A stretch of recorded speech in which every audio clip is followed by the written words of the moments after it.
Welcome to Celebrate Story. Welcome to Celebrate Story. Meanderings in Motherhood. Motherhood. With my mom. My mom. With my mom. With my mom. With my wife. Julie Wagner. Julie Wagner. Julie Wagner. Julie Wagner.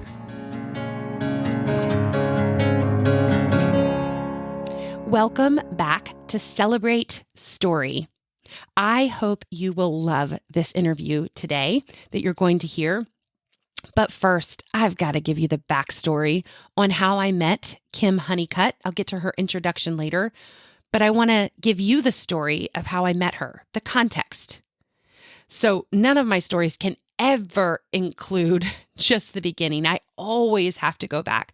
So I think the work I've done with Kim starts years back in what, right before I turned 40, began a midlife reckoning.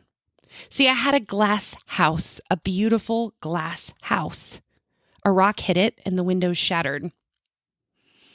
I stepped on the glass. My foot was bloody. I sat down to pick out the glass. Piece by piece, I was picking out the glass. Months passed. Bloody feet. The chair collapsed. Back in the glass. Bloody legs. Picking out the glass, sweeping up the glass. More months passed. The floor fell in. This was a period of a few years, but all these events that were actually very unrelated brought together this midlife reckoning. The gift of that is lots and lots of questions. Am I losing my faith or am I losing my religion? These neatly drawn lines around church and community and who I am, are they solid? Or did I have all the wrong lines? So all these events led to all these questions, so many questions. And the best questions, do we ever really have a complete answer? Anyways, several months ago, a friend of mine sent me an Instagram video of a local therapist who'd also been featured on a Charlotte TED Talk. And she said, this is free therapy. I think you'll like it based on some of our discussions. I listened and I didn't just like it. I loved it. I went through all the videos that were on her page because so many of the topics she was discussing were hitting right with the things that I was questioning and wrestling with over the last few years. It was her video on attachments that was the catalyst for me to call her and see if I could get a spot to be seen by her. She explained how typically an anxious attached person and an avoidant attached person typically get married, that this is a very common pairing. And then she went through and talked through about how when they get into an argument, they start to use these childlike tools and they get into these patterns. The way she described the patterns was exactly, in my experience, the patterns I was dealing with in my marriage. And though my husband was seeking therapy and I was seeking therapy, we were not quite getting to the bottom of these patterns. So hearing her talk about that attachment theory and how it applied to my life was completely eye-opening because it was exactly the patterns I was dealing with. Anyways, I would go in week after week after week and talk about what I thought were seemingly unrelated things. I would bring her these broken pieces, these patchworks of my pain, and we would look at them. It was a place to feel felt. It was a place to be seen, and it was a place to be heard. And so I would bring all these patches, all these pieces of my pain, all these questions. She never had answers, but she listened and validated the questions. And she, over time, I don't even think she realizes this, but helped me stitch together how they all go together and how I could see the root and the connections in all these pieces. She helped me accept and feel my grief. She helped me accept and feel my panic. She helped me accept and feel my fear and my rage. And she helped me accept my longings. The process that I've gone through in therapy has helped me come to a divine urgency and come into rhythm with my own longings. I found my voice. And this podcast has been birthed out of the work that I've done in her counseling room. It was never what I expected. I went in limping and I've come out crawling, but crawling towards the mic.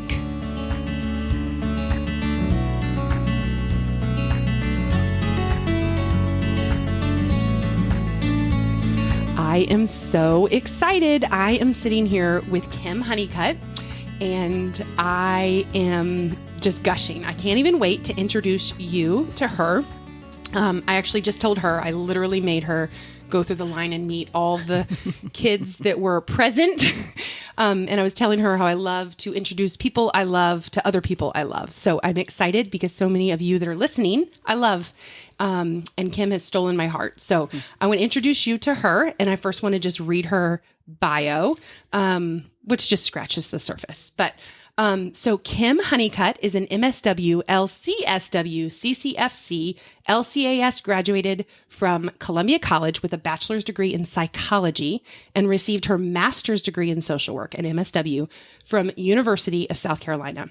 She's a licensed clinical social worker, certified clinical forensic counselor, and licensed clinical addiction specialist. For over 20 years, Kim's psychotherapy practice in Charlotte, North Carolina has helped hundreds of individuals detox from shame, I'm one of them, and become free of self-destructive behaviors. Before all the credentials that today reside behind Kim's name, Kim's primary accomplishment was being able to drink a fifth of liquor and still make it to math class. Kim spent over, and she's funny, Kim spent over a decade indulging in behaviors such as being arrested, frequenting emergency rooms, being institutionalized, and going to any length to cover her pain. Don't we all? After achieving sobriety and engaging in countless hours of therapy, she found a way to use her pain as a stepping stool. And as a result, she implemented numerous creative strategies for releasing shame and today enthusiastically assists others to repair and repurpose their own struggles. And one of the most recent things that is not even in this bio is her podcast, Flip Your Lid. You have got to check it out.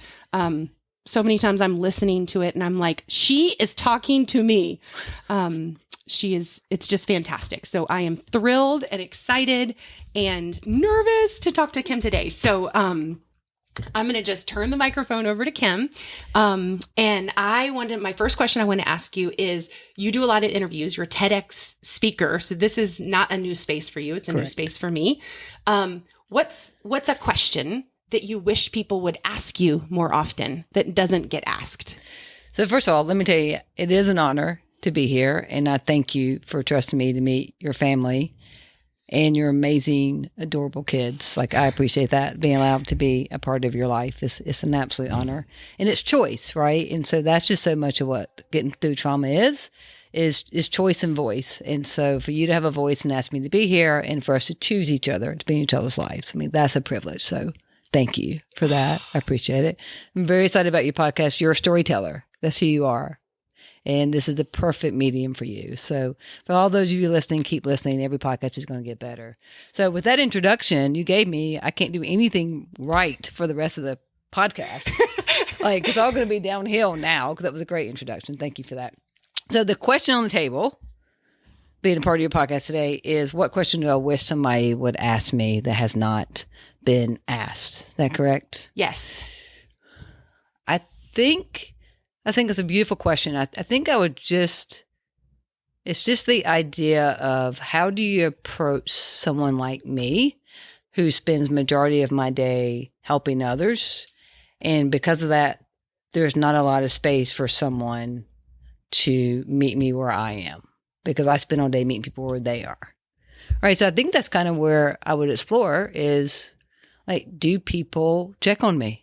Do people check in with me? Do people care about my mental health because I'm the advocate for others? Wow, that's huge. So I heard you say on one of your podcasts one time you said, I think you were interviewing another therapist and you used the phrase, it was a new phrase to me. You said in this industry, the burnout is high. Yes. Tell me more about that so I can understand the context of what you're saying. Yeah, sure. So compassion fatigue is the terms that we use now because it just sounds nicer than burnout. It's like, maybe it's like a sophisticated burnout to have compassion fatigue. Sounds Doesn't sophisticated. it sound nice? It sounds does. so good. So, yeah, so it's very high in our field. And I think a lot of that reason is because people get in this field because they could not fix their families or control the environment of their families. Therefore, they go into a field where someone's going to look to you to control them. And that's the absolute wrong reason. It might be an okay reason to enter, but you can't stay and maintain and be sustainable if that's what your goal is. Like, you don't have a responsibility for me when you walk into my office for how I'm doing, that I'm there to be there for you. But what's relevant is if I'm not in ventral vagal, if I'm not in a place of connection, if I'm not okay, I don't have a way of helping. Like, your time with me won't be therapeutic, right? There won't necessarily be growth in that. And so I love that about being a therapist and trauma recovery consultant is that I have an obligation first to myself and the God within me, and then to you to stay well. And so because of that, I don't have compassion fatigue. And Julie, the other thing is I'm an Enneagram 8. I don't have feelings. So I don't burn out. I don't feel what other people are feeling when they share it with me. Now, there's times where I've cried with patients because they're sharing about a death, or we have a mutual person we know that have died, and like things like that definitely have gotten to me. But overall, I know the power of God. I know the power of restorative therapeutic life. I know the power of the resurrection and transformation. And so I don't have to hold what someone else is going through. I do get to stand beside them, but I don't hold your burden for you. I want to unpack that because it strikes me, being an Enneagram enthusiast, I get the idea that 8s don't have feelings, and you're Correct. saying that. But what fascinates me is to reconcile that with my experience of you, because you have a gift of, you really have this ability to have, I feel felt. Yes. When I share some of the hardest things about my life. And Right. so when you say I don't have feelings, that's interesting to me. So how do you do that? Like, how does that, like, what do you do with your pain? Like, how do you, maybe I'm asking too many questions. No, it's a great question. But No. it's like you do, like, you don't, I've Yeah. shared things that are hard with people that don't have feelings. And I know they are not expressing those feelings, but Right. you make someone feel seen and soothed and safe, which takes feelings, which takes going That's into right. it. So tell me more about how Right. that also fits in as an 8. Okay, so what you just said coincides with the opening question of what are people not asking me, right? So like what you just did was show incredible insight, which is why your podcast is going to be so successful, of just knowing that when I say to somebody, well, I don't have feelings, well, people stop right there with me. And they don't do what you just did. They don't lean in to that and question it. They don't challenge me. Because most people don't challenge an 8. Doesn't always work out. But I'm an overall healthy 8. And so really, I do have feelings. It's just not where I start. It's not where you start. Yeah. And so I have intuition. And a lot of people use the terms empath. I don't know if there really is such a thing as an empath. I think a lot of us got abused. And we had to know the household environment so that we could survive. And that God lets that be a beautiful intuition, but it's not my job to think for you or decide for you, but I can be in the moment with you and move with you in that, right? But I won't make it about me. Mm-hmm. That's the difference, right? But, recently I got married and honestly, like when I met my wife, like she made me soft and I cuss her out all the time for making me soft. I don't appreciate it because I really was single for 20 years. Because it terrifies you. Well, that's a strong word to use with an Okay, 8. I'm sorry. I'm so sorry. Back up, people. Back it up. I'm dramatic. That's fine, you little 2. But listen. I'm not terrified of anything. But wait, I For want the to understand record. what you mean by She made me soft. you cuss her out. Because I Oh, I know don't really you well cuss her enough out. to know that Yeah. you don't really mean that. You're making a No, joke. I am. Thank you for saying that, though. You're But making again, a joke, but right. it I tell her, vulnerability is threatening. It's to an eight. threatening. It's not something you run towards. it's healing and it's threatening. It's healing and threatening. Right? Because think about it. So much of our safety and connection, because you and I we have this amazing connection. We feel safe around each other. Right? And so when you have that, it's great, but there's threats that come in to take away that safety, that take away that connection. And so I've had to learn how to navigate and manipulate the threat of closeness, right? That close connection of someone seeing me for who I am, and really battling the fear of rejection, that if you know who I am, you'll walk away. If you know that I'm gay, you'll walk away. If you know that, that I'm in the Word and I love the Lord and I love that, but I'm still gay at the same time, like people will walk away quickly. Some people have already turned off this podcast the minute I said that I'm married to a woman, right? And so being able to be an 8 helps me to not absorb that, but being with her and being challenged to really look at deeper levels of my trauma that were in remission, but they woke up once I got in a relationship. They woke up. They'd been in a coma. They were taking a nap and they jumped up like they'd been waiting for something, and they started stuff. And so I tell her all the time, like, you made me soft.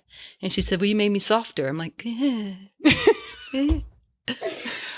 It's both. Yeah. But really it brought up trauma that felt resolved, but I think it was more just asleep, and it woke up a lot of stuff. Do you think intimacy does that for everyone as a psychotherapist? Intimacy opens doors of mystery? Yeah. Let's park there for a second, because that's profound what you just said. So intimacy, emotional intimacy, physical intimacy, but I'm going to talk about emotional intimacy. You crave intimacy, right? I think the term is addict. Right. High addiction. There's a dependence on that, because I was raised with disorganized attachment, which basically means that fear and love got coupled. That for me, the threat is the closeness. So you crave it, and what's something you're craving is a threat for me. And so I found a way through working constantly, being in the church and running a ministry, everything I did really allowed me to put that threat elsewhere, because that level of closeness wasn't going to happen. And so, and as being a therapist, we share something, but I will share tidbits. I'll give you bits for a connection. I'll give you tidbits about me, because that's important. Like, I think you share so much personal things with me. I'm not going to be stoic. Right. But there's a safety in that. There's a safety in being it. And so to go into this relationship, which was an absolute surprise to me, like it allowed really past trauma. It woke up. It definitely woke up. So we've had to work through a whole lot just so I could be in the closeness and become soft, which means allow myself to feel emotions, express emotions without becoming the emotion. Without becoming the emotion. Or becoming the trauma again. Right? So that's been an interesting process.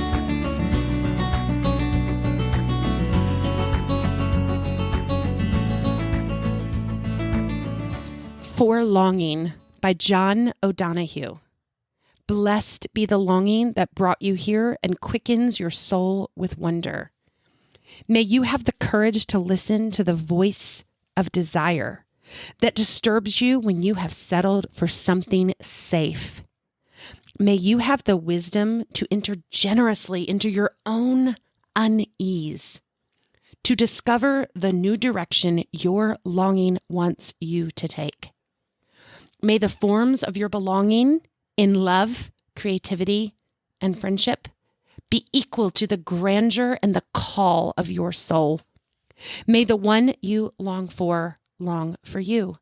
May your dreams gradually reveal the destination of your desire. May a secret providence guide your thought and nurture your feeling.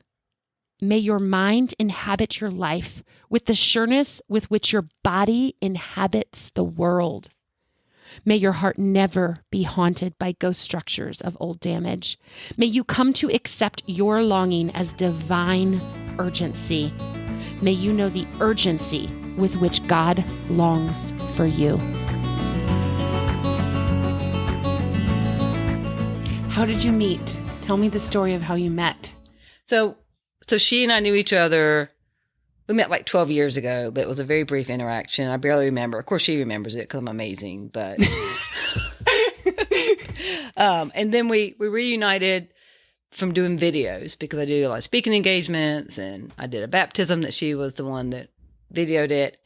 And then we had this mutuality around the Enneagram. I love the Enneagram. I think it's a beautiful spiritual tool because the more you're not a mystery to yourself, then people aren't a mystery either. Ooh, can you Right? say that again? Sure. The more you're not a mystery to yourself, then you're not other people aren't a mystery to you. The more room you have inside for your true self, then you have room for everybody. That's so beautiful. Yeah. And we don't walk around asking people to change. Like, I need you to change when I don't know me. That's so beautiful. Yeah. Do you think, is this a fair assumption that many of us don't know ourselves as well as we think we know ourselves? Oh, okay. We could talk for 5 hours About that. just right there. Okay. Because, all right. So let me say this. So I believe we all have a wounded child within, right? You might even have multiple, but let's say the initial wound has to do with something happened as a child. There was some threat that came in. You felt unsafe. You went to your mom or dad or some authority. How they received you determines if connection is safe. So for a lot of us, the parent is exasperated because they have 8 kids. Julie, Steve, whatever. Right? Or the mom or dad just pushes you away. It doesn't even notice. Like, there's not an attunement. And so what you learn is that your safety is in disconnection. You learn safety is being alone. And so when that happens, you have to cover that pain. You can't walk around an open wound. And so that pain gets covered by what we call an adaptive child or a protective child. That protective child is behavioral. So it's overperformance. It's being perfect. It's overdoing, over-caring for somebody else. Over-connecting. It's because you do something over because there's an under-connection. There's an under-development in some of your life. So you do over. Well, if you do that behavior enough, and that becomes your role in the family, it's your conditioned self. You do that enough, people think that's who you are. So you're the one that's always going to say yes to bring the casserole to the women's ministry. You're the one that's always going to be there for somebody. So you believe that's your true self. That is a protective part of you covering some initial pain that if it doesn't get treated, then you still think you are your behavior. You never find out your true character. Oh, that's so good. And that's why I love therapy, because we go into that safely, slowly, at your cadence. We can expose the pain and then recover it with truth. That's so beautiful.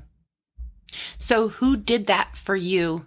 Like, I know in your book you talked about, and I don't want to forget to go back to how you met because I want to hear that story too. There's so many branches. No. I apologize because I'm introducing a new question before. So hit them all. But I also want to hear, about, was there a moment or a series of moments in that you talked in your book about you did start some therapy in college? And was that a safe space that you started to get in touch with those things? No. Yeah. So I think I was first taken to a therapist when I was 7. And it was because I was wet in the bed and I had some other regressive behavior. And my mom took me to someone that looked and acted like her, which is very much wearing the St. John's outfit, very elitist, very snooty, blah, blah, blah, blah, opposite of me. And so I never could connect. And so they never even knew, they never pieced together my symptoms. I did that on my own later in life. And so then high school, I was in and out of treatment centers, sent to therapists. And I was in a treatment center called Charlotte Treatment Center, which later became Amethyst. I was in a treatment center that, true story, pulled me into a room, brought in an outside therapist, psychiatrist, outside of the treatment team there, did additional testing on me, then pulled me in a room and said I was too mentally ill to be there and I needed a higher level of care. I was inpatient. I don't know what the next level of care when you're 17 years old. At 17? Yeah, at 17. So, because at that point, I was already been a daily drinker for 6 or 7 years, right? Because that's what covered my under connection, right? My under development. So you're a baby. Yeah, I was a baby. And so college, got in a lot of trouble. We sent to therapists, we sent to 12 steps programs, all this stuff, and just kept doing what I was doing. So my life started having a chance when I got sober at age 24. And then to start to work to 12 steps and then getting back into finding a therapist. But honestly, I found a good therapist in my 20s, but then I located a therapist in my 30s that was phenomenal and took it past the cognitive abilities, took it past thoughts, and helped me learn that there was things living in my body that would never let me feel safe again if I didn't release it. And so that process started.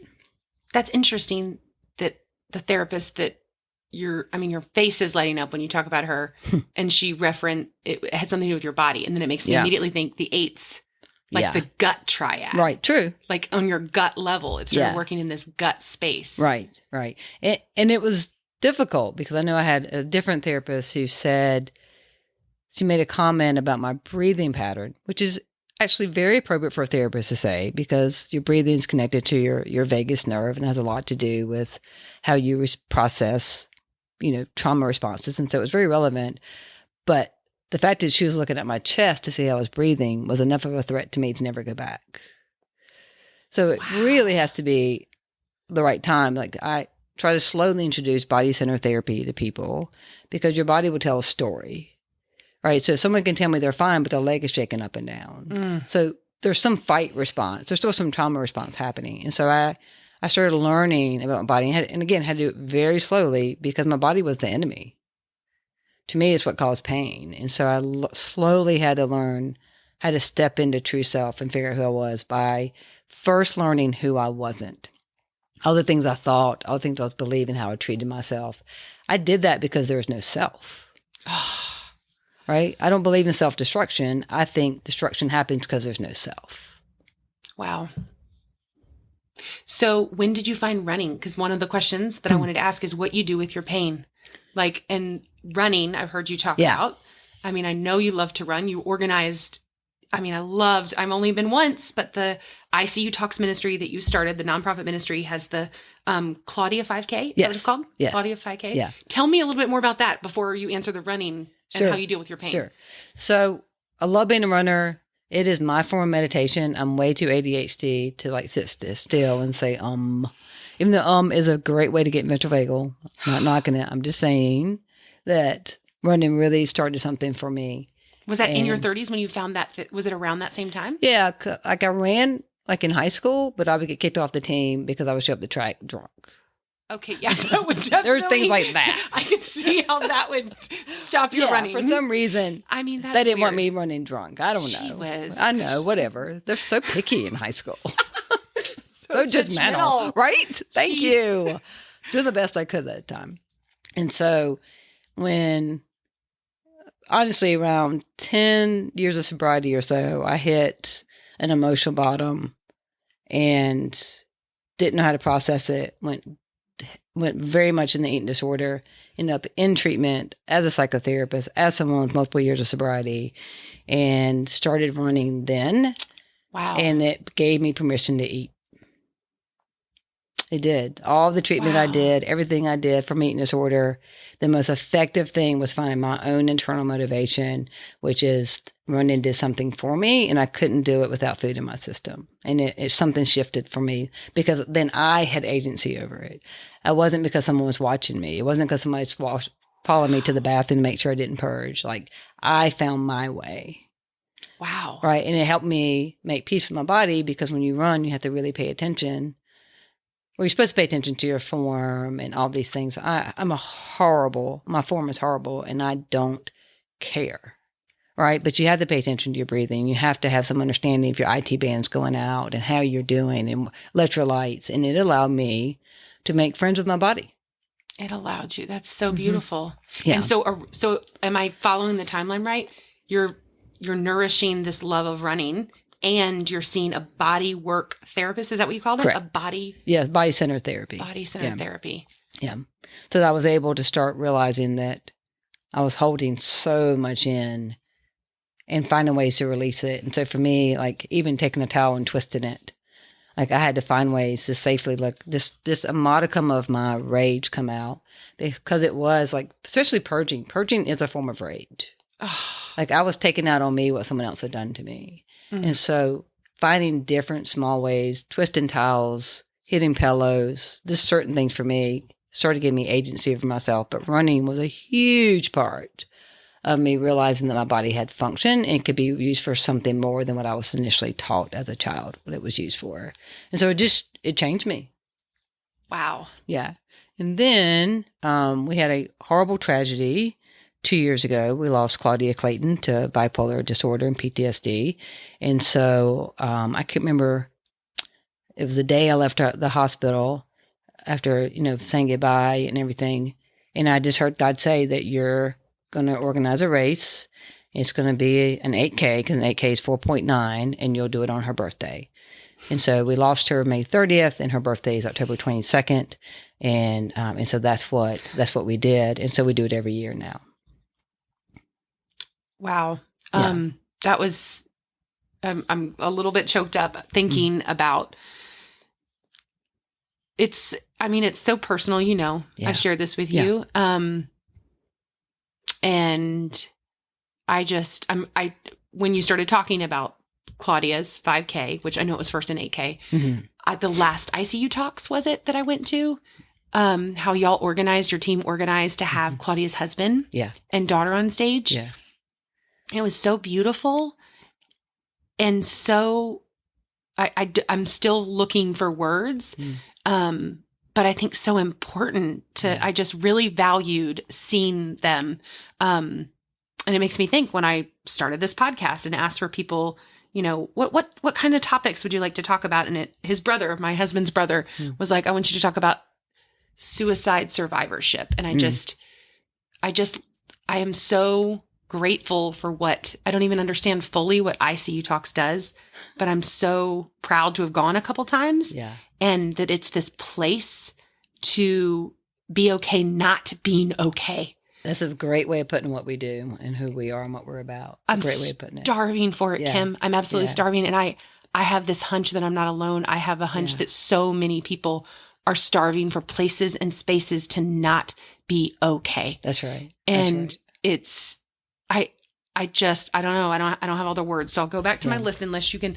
What question did I miss? No, you did great with all that. You always do great, Julie. The thing is safety, right? And so icuTalks has to be a safe place because you don't grow unless you feel safe. You don't learn unless you feel safe.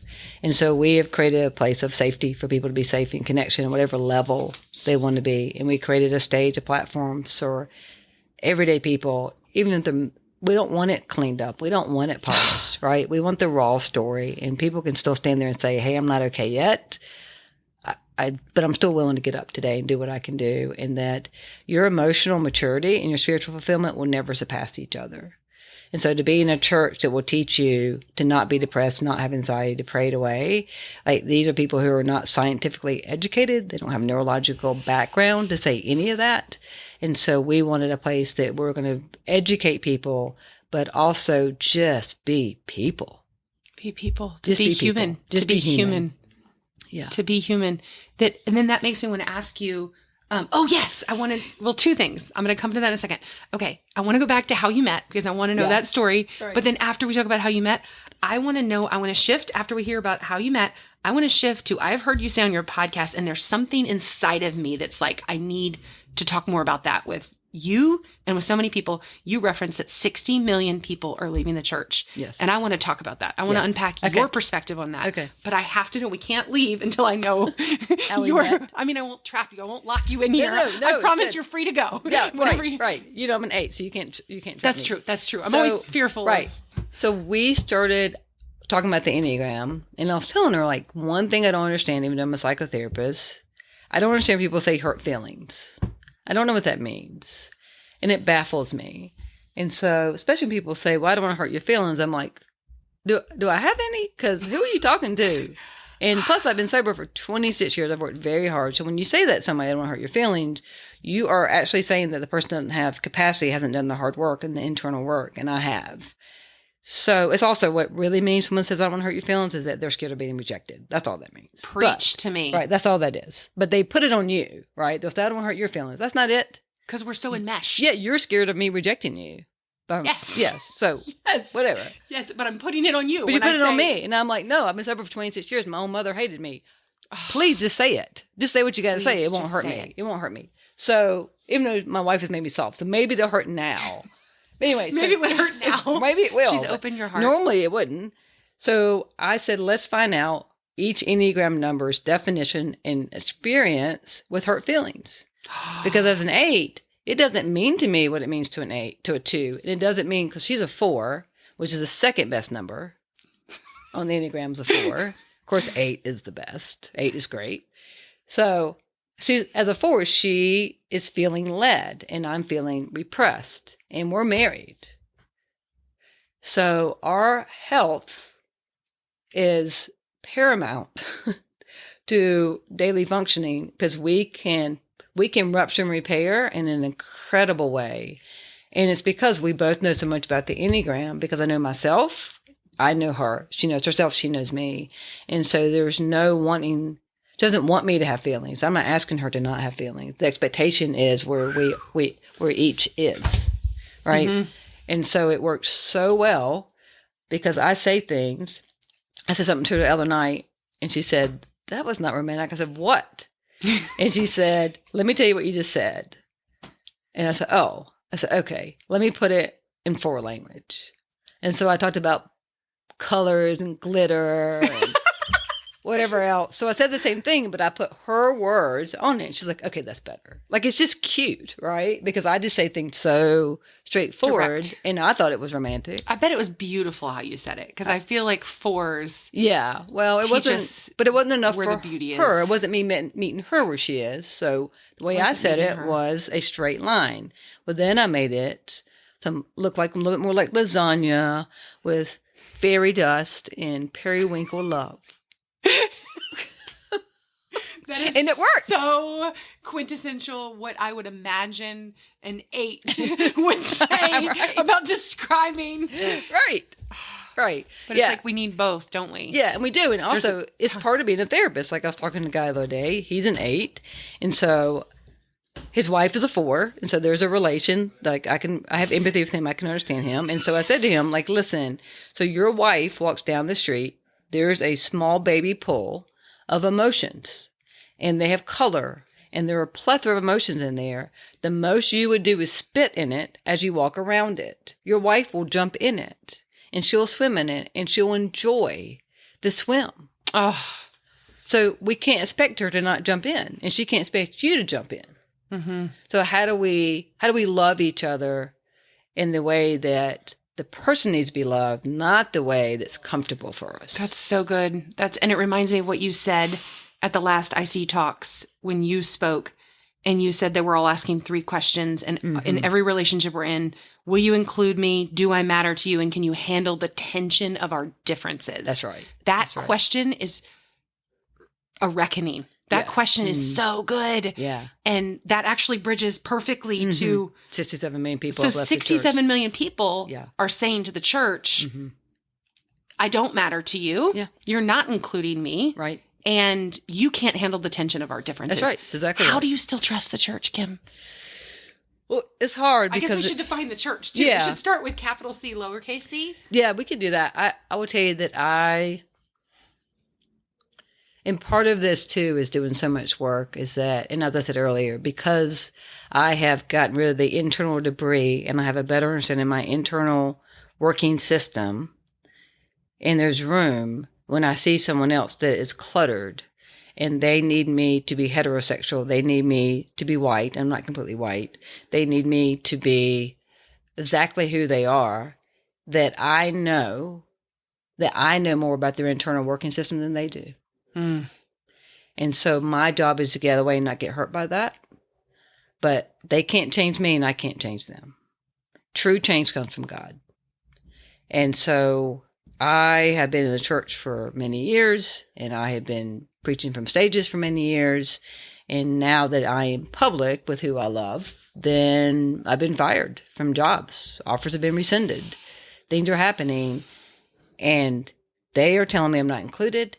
They tell me I don't matter. They tell me that they can't tolerate the tension between our differences.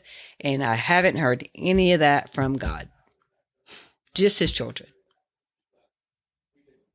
So that answers how you define the church versus because I think, and the reason I ask, it's so personal. It's like I'm wrestling with what is the business of church That's a good and what question. is actual church. Yeah, it's a good question. And so if I'm reading between the lines of what you're saying, you're just not wasting time with the business of church because you know you can't change their inability to accept the tension of difference. That's right. I think that's well put. So my wife and I have decided that there's documentaries because she's a producer, director, very creative, amazing, very beautiful. I don't know if I've said that earlier. So, and she has incredible God-given skills. And so I'm anointed. I know the Lord uses me. Like the gift is from him. So to me, it's sin not to use it. And I do not think being gay is sin. I've studied the Clubber passages. I've studied all of it. My wife studied it forever. We both done everything we could to not be ourselves, and then realized the sin was we weren't being ourselves. Wow. And so this is who we are. And so we know we have to be in a supportive community. We need to be in a good church that's not going to look twice that we walk in holding hands, because we kind of have a hard time not holding hands and being all over each other. It's just the way it is. And so we need to be in a supportive church because we are aiming to do big things. And the only big things is because they are beyond our comfort zone, right? Whether 1,000 people see the docu-series we're going to do or 10 people, to us it's big because it's so vulnerable. And we want people out there to know that they are loved and they are included and that they matter and that there needs to be a place they can go where it won't be about differences. See, like, here's the thing. So when I look at someone's similarities and then I can see someone's differences, I now can see similarities in the differences. That's so beautiful. Unpack that more. I love that. Yeah, so I can look at differences that I can have with someone who is Black, and there are differences. When they get pulled over, I'm telling you, my friends have had different experiences than I have. But I can see the similarities of the pain of what it's like to be rejected, the pain for someone to look at me and automatically decide something about me or think that I'm less than in some way. So the empathy is there. And so even people who are against me and, have such a hard time religiously and have told us that we have ruined God's image of marriage. I didn't know we were so powerful, but we found out we are. And all the things they've told us, like if you decide to come back to God, let us know. Okay, we know we left God, but all right. I can look at that and still see similarities because I was raised to put something on top of a Bible. That's one of the worst things you can do is set like a different book on top of a Bible. To this day, I have a hard time doing that because I was taught not to. Now I know all they know. Yeah, God's love is bigger than me setting my iPhone on top of my Bible.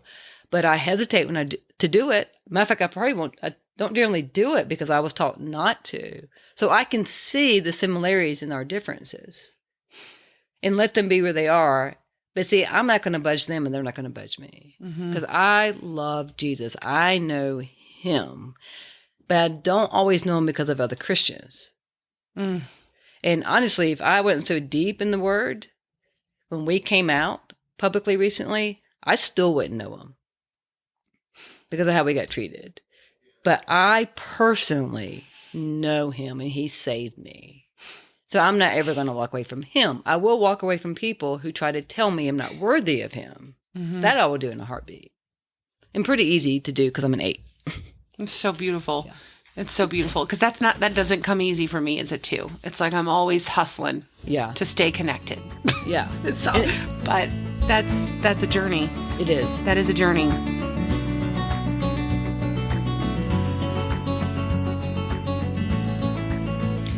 I obviously have no idea. Who does, right? Who could possibly know why 67 million people have left the church? But I'll tell you this, I'm fascinated with anybody's guesses because I don't buy that the church isn't evangelizing. Because see, my own personality, I will evangelize toothpaste that has changed my life.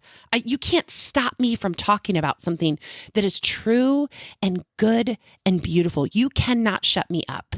And I think the same is true for even a raging introvert, that you can't not share about what something that has truly changed and healed and held and an experience of love. You cannot stop talking about it.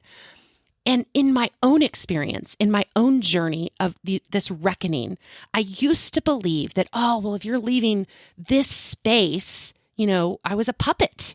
And I believed, oh, that's selfish. You're looking for your needs to be met and you just need to take your battle station. And I believe that with my whole heart. And I believe that the people that believe that have the best of intentions. But the problem is that burns bridges to the people that are called elsewhere. And so I wonder what kind of world we could create if we are blessing people's exits and getting so curious. And then my imagination goes further. I'm like, what if every single church, just even in one city, interviewed every single person that left and cared about why they left and asked them questions and suspended their neat lines, suspended their judgment, and found out what were they missing? Here's an example. When I have a new baby into my family, and I know every family is this way that is welcomed, I assume every family is this way that is welcomed new children. They never, ever would dream of dismissing the older one and being like, get out of the way. Your piano lessons don't matter. Your football doesn't matter. All that matters is this new baby. So why is it acceptable in churches to dismiss those that are literally holding the structure of the church together and say, your needs don't matter. We're going to bully you out of your needs. It's not about you. It's about these new people coming in. That's not a healthy structure. If I did that to Zach and Zoe and Zane when Boaz was born, it was like, forget about your football, forget about your cross country. It's all about Boaz. It would be a recipe for resentment, or it would be a recipe for Zach, Zoe, and Zane to leave. Why would they stick around in a family where they weren't seen, soothed, and safe? And maybe I'm crazy. Maybe I'm wrong on this. But it also makes me wonder. It makes me think. So I found this book, The Other Half of Church by Dr. James Wilder. And he has a fascinating combination of ministry and theology and neuroscience. And his whole point, you could either listen to his podcast or listen to his book if you're interested. His whole point is that the other half of church, the right brain section of church, is what Western Christianity is missing completely. His argument is when you study brain science, the real church is when two humans face each other. When two humans are face to face and experience joy. That joy is something that can be measured in the brain. It's literally what our brains grow on in the first 3 years of life. And that spiritual character formation, strength that's built is through the hard times, through two people enjoying to be together through the hard times. So all this just fascinates me because I'm like, if that's present, is that what the church is? Is that what the church is? Is two or more people enjoying together in this long-term experience of love, in this faithful love? Because most church experiences that I've been a part of are one person with all the answers on the stage. That's a left brain experience. So few times is it a turning towards each other. And if our churches could be shut down for 15 months and then all move online, I'm just wrestling with that because I'm like, is that church? Because to me, healing and love and growth has happened in that space, that face-to-face, vulnerable, loving, enjoying each other experience. So I don't know the answers, but I got a lot of really passionate questions and a ton of doubts that church is something that we log into that is not including the very presence of another human. What a great conversation so far between Julie and Kim. We're going to go ahead and cut it there today, but don't worry, part 2 will be out later this week, most likely on Thursday. If you're enjoying the podcast so far, please remember to subscribe so you don't miss any of the episode releases. And if you feel so moved, leave us a rating and a review. Hope to see you back later this week for the second part of Julie's interview with Kim Honeycutt.